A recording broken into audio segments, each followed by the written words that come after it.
με εξαιρετικούς βαθμούς και συνεπείς στους αγωνιστικούς χώρους. Η Ένωση βραβεύει μαθητές με υψηλές επιδόσεις, αθλητές, μαθητές από την πρώτη λυκείου.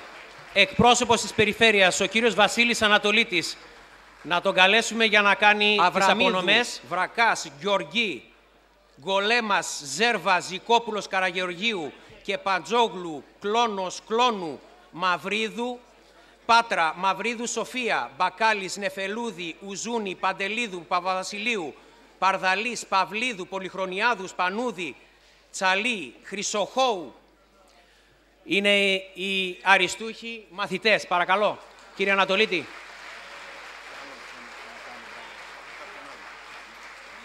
Δίπλα στον κύριο Ανατολίτη, ο εντεταλμένος σύμβουλος του Δημάρχου, ο κύριος Αλέξανδρος Μπαρμπουνάκης. Παρακαλώ, κύριε Μπαρμπουνάκη. Και υπεύθυνος για θέματα αθλητισμού. Ευχαριστώ πολύ.